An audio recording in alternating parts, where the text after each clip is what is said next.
La fine delle lezioni, il ritorno a casa, magari a programmare la serata, la cena, un film da vedere insieme. Ma il destino crudele e beffardo attendeva Chiara sulla circonvallazione, a pochi metri dalla cittadella universitaria che frequentava da poco, essendo iscritta alla facoltà di scienze biologiche. Chiara forse non sapeva neanche la pericolosità di quella strada e forse non saprà mai che il suo fidanzato Francesco ha fatto di tutto per salvarla ed ora, dimesso dall'ospedale, è sotto shock nell'abitazione dei genitori a Solarino. Erano mano nella mano sulle strisce pedonali quando uno scooter è piombato addosso ad entrambi. Chiara è finita per terra e non ha avuto neanche il tempo di rialzarsi, che una Fiat Punto l'ha travolta e trascinata per metri. Facile intuire che la macchina procedeva a velocità sostenuta. La procura di Catania ha aperto un'inchiesta e disposto l'autopsia, un atto dovuto all'iscrizione nel registro degli indagati dei conducenti dei mezzi coinvolti. Sconvolta la comunità di Solarino, portavoce il sindaco Giuseppe Germano. La comunità di Solarino è veramente devastata da questa notizia della morte di Chiara. È tragico mandare tua figlia all'università e vedertela restituita in una bara. È il momento del silenzio, della riflessione. Dovremmo capire tutti quanto è importante la vita e quanto purtroppo in un attimo tutto può cambiare. È il momento del dolore, ma anche delle polemiche che infuriano in tema di sicurezza stradale in un tratto, il viale Andrea Doria, già teatro di numerosi incidenti gravi. E il mondo universitario si mobilita per chiedere accorgimenti seri affinché si evitino altre tragedie. Dossi, cavalcavia, sottopassi, semafori pedonali, autovelox, presidi fissi delle forze dell'ordine sono tutte soluzioni al vaglio. Prima però sarà fondamentale educare al rispetto dei limiti di velocità e ribadire che l'auto non è solo un mezzo per spostarsi, ma può diventare un'arma letale.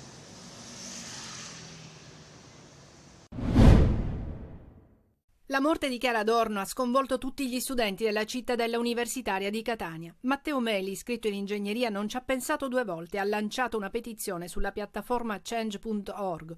Quasi 13.000 le firme raccolte in poche ore per chiedere a gran voce una soluzione ed evitare altre tragedie. Potevo esserci io su quella strada, ho attraversato qualche minuto prima anch'io.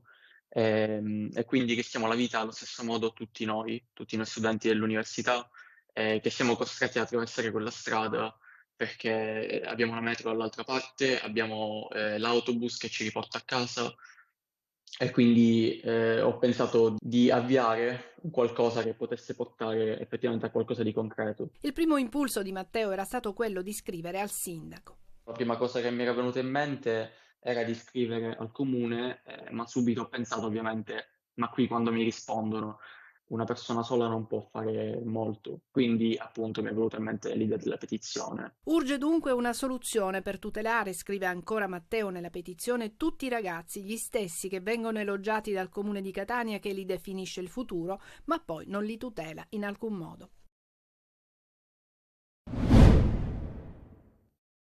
Un operaio stagionale della Forestale, un recidivo e un pastore. I carabinieri fanno luce sugli incendi divampati quest'estate ad Alcamo, Custonaci e Paceco nel Trapanese, arrestando i responsabili residenti nei comuni percorsi dalle fiamme. 2 ora sono agli arresti domiciliari, il terzo è finito in carcere. I 3, da quanto accertato dai militari dell'Arma, attendevano le giornate di scirocco per entrare in azione, realizzando i punti di innesco in terreni incolti sia di proprietà privata sia comunale, con l'obiettivo di arrecare maggiori danni possibili. L'operaio forestale sarebbe il responsabile dell'incendio che ha interessato Contrada Costa ad Alcamo. Il rogo, divampato lo scorso mese di agosto, ha ridotto in cenere 12 ettari di terreno, minacciando di aggredire le abitazioni circostanti. Uomini della Forestale e Vigili del Fuoco impiegarono 7 ore per completare l'operazione di spegnimento. A incastrare il piromane le telecamere di abitazioni private che lo hanno immortalato mentre si allontanava dalla zona a bordo della propria auto. L'operaio è entrato in azione un'ora prima di prendere in servizio.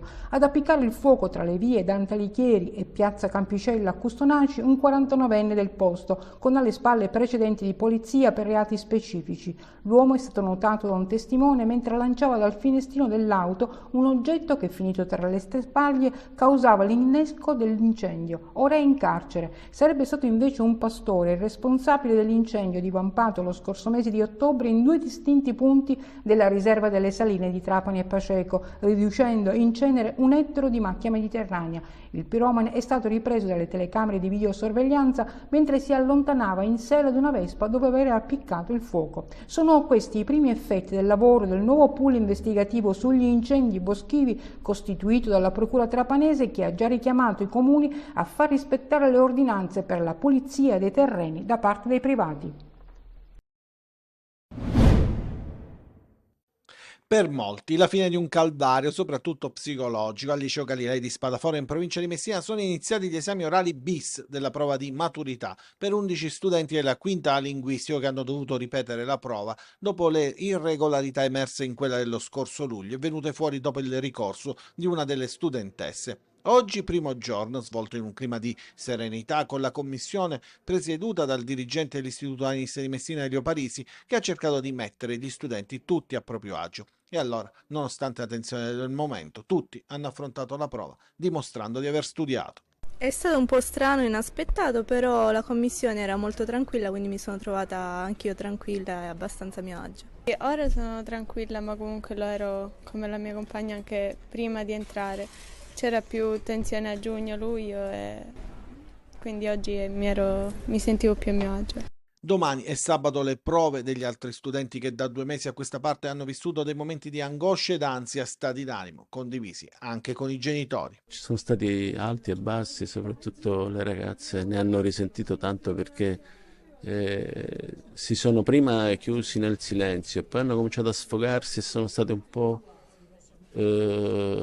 angosciate, si vedeva.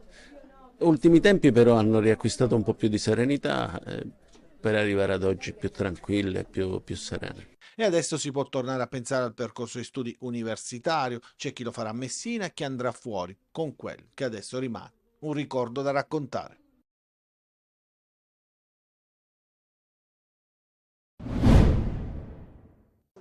Addio Sicilia, addio Italia. Quasi 1 milione di siciliani vivono all'estero, 815.000, un'emorragia di trasferimenti che non si arresta. Nel 2022 oltre 7.000 persone hanno lasciato l'isola per trovare fortuna fuori, ma potrebbero essere anche di più perché questa cifra viene fuori dal registro degli iscritti all'estero. Il nuovo rapporto Italiani nel mondo della Fondazione Migrantes fotografa ancora una volta una Sicilia che si svuota, con comuni che fanno fatica a riempire le scuole perché ormai molti bambini figli dei giovani emigranti nascono altrove. Sono più di 20 i centri dove i residenti all'estero hanno superato quelli che sono rimasti in Sicilia. Il caso più eclatante è Acquaviva Platani nel Nisseno, dove sono rimaste 869 persone e quasi il triplo, 2.420, si sono spostate all'estero. Un deserto. La fuga di residenti non risparmia i grandi comuni a partire da Palermo, Catania e Messina. Sono 37.000 i palermitani che vivono all'estero, più degli abitanti del centro storico, 23.000 i catanesi che hanno lasciato la città per andare fuori. Tra le province Agrigento è la più abbandonata, con 160.000 residenti all'estero, e Favara è tra i primi 10 comuni per fuga di abitanti. Qualcuno specula come se il problema fosse l'immigrazione, in realtà dalle nostre parti il problema è l'emigrazione. Perdiamo non solo i giovani che trovano spiragli di vita migliori in altri paesi, ma stiamo tornando ad avere lo spopolamento della manodopera. Quindi persone che magari fino a 20 anni, 30 anni fa lavoravano in Belgio, costrette a ritornarci a 55-60 anni, e questa è una tragedia. Al secondo posto c'è la provincia di Catania con 137.000 abitanti fuggiti altrove, seguita da Palermo con 135.000. Quasi la metà, il 44% di chi lascia la Sicilia per trasferirsi altrove sono giovani. La prima meta è la Germania. Qualcuno ritorna. Nel 2022 in 7.000 sono rientrati in Sicilia. Al di fuori delle offerte prima si parlava di 4,99, ora siamo arrivati a 8,99. Il 2023 come anno dei record per il costo dell'olio d'oliva. Sugli scaffali dei supermercati il prezzo medio supera i 10 euro al litro, all'ingrosso è di 9 euro. 10,99 euro l'olio, ma non è possibile. Prima quanto lo pagava? Ma all'incirca 6 euro, 6,50. Ci stiamo più attenti. La Spagna, primo produttore mondiale, ha registrato un forte calo nel raccolto.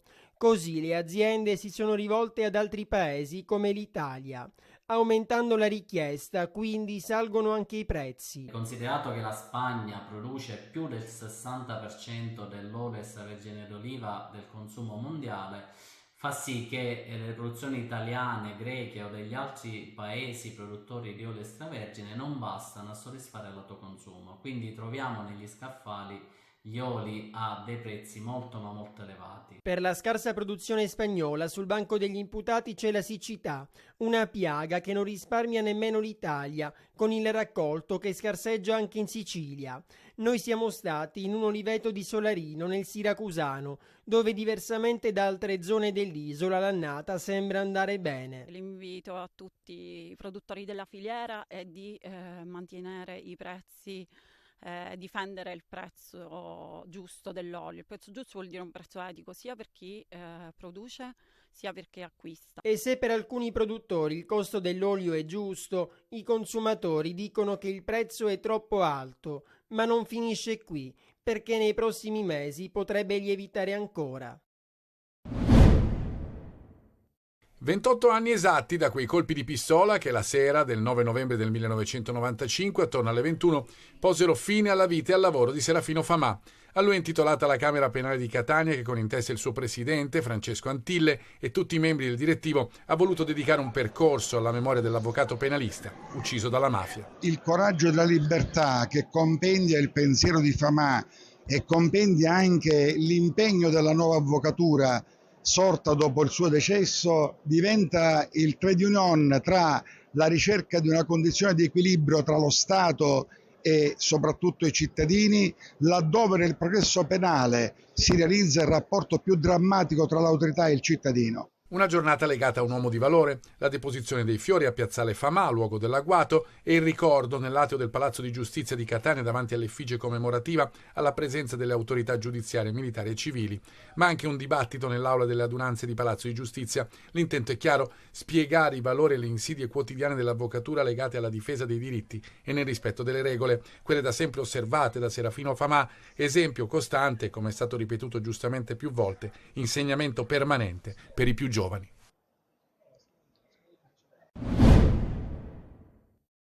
Faccio dei lavori saltuari che non mi permettono di pagare l'affitto e grazie a questa struttura che mi dà la dignità di partire sempre ogni mattina a cercare dei lavori. La sua storia risuona in questo giorno aperto a tutti per far conoscere la struttura di accoglienza del comune di Catania. Una grande casa nel quartiere di Inesima Superiore che ospita 50 senza fissa dimora, italiani e stranieri. Qui si può dormire e fare colazione, la permanenza è di 9 mesi.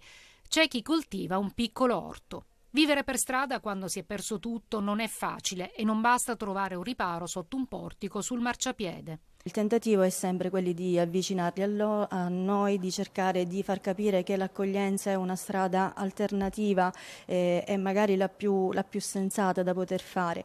A volte riusciamo, altre volte no. Tante le persone che ancora vivono ai margini. Dobbiamo potenziare i nostri servizi, quindi dobbiamo potenziarli in ogni singola circoscrizione per far sì che chiunque si trovi in giro possa essere, recuperato attraverso le nostre unità di strada, sempre con gli enti del terzo settore che danno un grande aiuto. Un lavoro di equipe tra associazioni e volontari insieme, il Consorzio è bene il solco per mantenere aperta la struttura.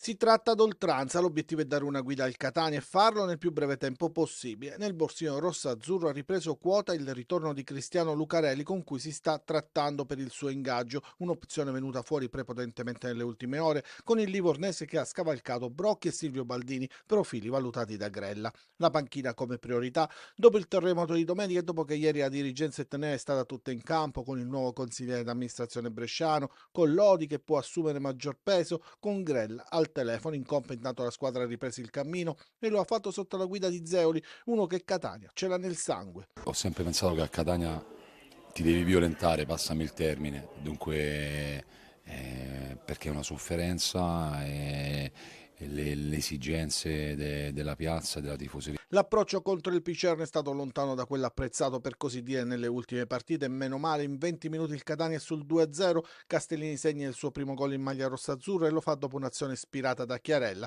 che conquista la punizione e da Rizzo la vecchia guardia, insomma. Anche i ragazzi che sono arrivati quest'anno stanno cercando di ambientarsi il più velocemente possibile e noi dobbiamo aiutarli a farli capire in che piazza siamo, perché comunque anche nei momenti di difficoltà dobbiamo stare uniti.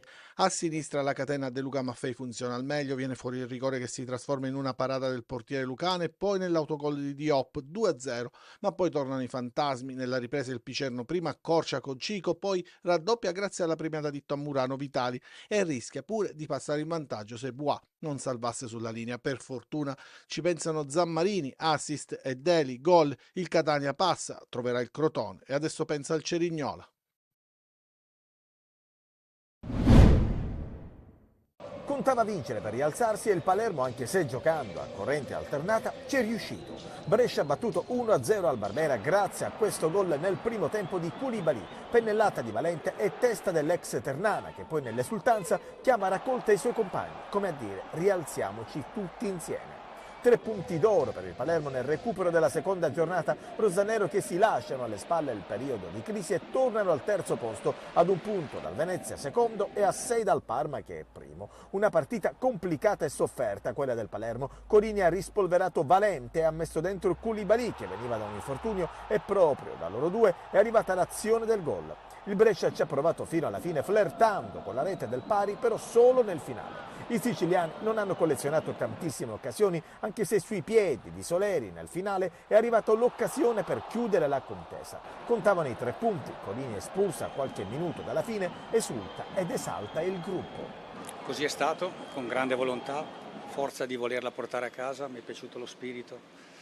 I ragazzi hanno lottato veramente con la voglia di portare a casa un risultato che era fondamentale oggi, che riequilibra la classifica e di conseguenza lo volevamo, l'abbiamo ottenuto e devo fare i complimenti ai miei ragazzi perché spesso si dice la squadra che lotta, che fa e oggi abbiamo messo dentro il cuore e l'abbiamo vinta col cuore. Migliore in campo colui che ha segnato la rete della vittoria. È stato bello segnare al Barbera perché è un gol che mi serviva, ci mancava e comunque sono contento per aiutare la squadra. Domenica Palermo di scena ancora al Barbera, questa volta arriva il Cittadella.